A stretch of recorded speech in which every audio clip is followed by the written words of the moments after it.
Bro hi bro. Bro. And పెద్ద movie మీద ఎలాంటి ఎక్స్పెక్టేషన్స్ ఉన్నాయి మీకు? పెద్ద మూవీ మీద అయితే భారీ ఎక్స్పెక్టేషన్స్ ఉన్నాయి బ్రో, నిజం చెప్తున్నా. సినిమా చాలా బ్రహ్మాండంగా ఉండబోతుంది. రామ్ చరణ్ ఆ 6 ఒక రేంజ్లో కొట్టాడు. అది మ్యాచ్ విన్నింగ్ 6 అనుకుంటున్నాను ఆ సినిమాలో. మరి ఆ 6 ఎంత దూరం పోయినా తెలియదు, కానీ అన్ని కోట్లు అయితే వస్తాయి బ్రో. సినిమా స్టార్ట్ అయ్యి 3 నెలలు అవుతుంది. వచ్చే సంవత్సరము రామ్ చరణ్ బర్త్డేకి రిలీజ్, చాలా తక్కువ టైంలో రిలీజ్ చేస్తున్నారు, ఎలా అనిపిస్తుంది? సో చాలా తక్కువ టైం ఏం కాదు బ్రో, చాలా ఎక్కువ టైమే. ఎందుకంటే విఎఫ్ఎక్స్, బాహుబలి అలాంటి సినిమాలకు చాలా టైం పట్టిద్ది. సో ఇప్పుడు కల్కి అనుకో, చాలా విఎఫ్ఎక్స్ వర్క్ ఉంటుంది, 1 year తీసుకోవచ్చు. ఇది 6 monthsలో కంప్లీట్ చేసి ఇంకా త్వరగా రావాలి. రామ్ చరణ్ అన్న ఎంత త్వరగా పబ్లిక్లోకి, అంటే ఆడియన్స్లో సంవత్సరానికి 2 సార్లు కనిపించి 2 సినిమాలు వస్తే ఇంకా చాలా ఫేమ్ వస్తుంది, ఇంకా చాలా బాగా హిట్ వస్తుంది అనుకుంటున్నా బ్రో. ఇంకా మంచి హిట్లతో రామ్ చరణ్ అన్న ఇంకా పెద్ద లెవెల్కి వెళ్తారు అనుకుంటున్నా బ్రో. గేమ్ చేంజర్తో డిసప్పాయింట్ అయిన ఫ్యాన్స్కి ఫుల్ మీల్స్ పెడుతుంది అనుకోవచ్చా? పెద్ద ఎవడు బ్రో గేమ్ చేంజర్ ఫ్లాప్ అని చెప్పింది?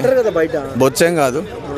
గేమ్ చేంజర్ మంచి సినిమా చూడడానికి పబ్లిక్ సినిమా చూడడానికి రాలే, కానీ సినిమా గేమ్ చేంజర్ ఎందుకు ఫ్లాప్ అయితే బ్రో?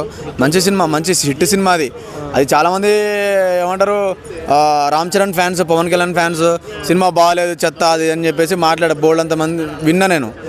వాళ్ళకి సినిమా తెలియదు, చూడడమే రాదు. సినిమా చాలా బాగుంది, వీళ్ళకి అర్థం కాలే.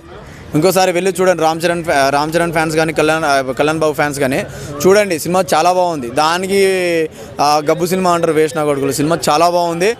ఆ సినిమా హిట్ నా అనిపించింది. నేను ఆల్రెడీ మాట్లాడాను దాని మీద. సినిమా చాలా బాగుంది, దానికన్నా పెద్ద హిట్ అవుతుందని అనుకుంటున్నాం బ్రో. అంటే బుచ్చిబాబు ఫ్యాన్స్ పెట్టుకున్న నమ్మకాన్ని నిలబెట్టుకుంటారు. 100% నిలబెడతారు. సెకండ్ మూవీ కదా ఇది, 100% నిలబెడతారు. రెండు సినిమాలు మెగా ఫ్యామిలీతోనే. సో చాలా బెస్ట్ మూవీ రామ్ చరణ్ అంటే కెరియర్లో బెస్ట్ మూవీ కాబోతుంది పెద్ద అని నేను అనుకుంటున్నాను. అంటే ఆర్ఆర్ కంటే పెద్ద బ్లాక్ బాస్టర్ అయ్యే ఛాన్స్ ఉంది అనుకుంటున్నారు బ్రో. చాలా మంది సెలబ్రిటీస్ ఉన్నారు అన్న, అంటే అదర్ రాష్ట్రాల వాళ్ళు కూడా ఉన్నారు.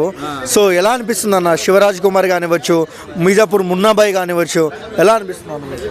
ఇప్పుడు మనం చూసుకున్నాం, ఒక్కొక్క స్టేట్ నుంచి ఒక్కొక్క తీసుకుంటాం హీరోలు. ఇప్పుడు మన రీసెంట్లీ కల్కిలో చూసుకున్నాం, మన సలార్లో చూసుకున్నాం. అంటే ఒక పెద్ద హీరోలను, పెద్ద విలన్స్లను తీసుకుంటే, అంటే ఆ స్టేట్లలో, ఆ దేశాలలో మార్కెటింగ్ ఉంటుంది కాబట్టి అలా తీసుకున్నారు. సినిమా ఇంకా బాగుంటుంది. రొటీన్గా ఇదే పెట్టిన శ్రీకాంత్ని, అదే పెట్టిన జగపతి బాబుని, అదే వీళ్ళ ప్రకాష్ రాజ్ని పెట్టి తిప్పిన కథలను ఎన్నిసార్లు తిప్పుతారు చెప్పు? గలీజుకుంటా అని చెప్పేసి బయట నుంచి తెచ్చుకున్నారు. బాగుంటుంది అనుకుంటున్నాం బ్రో.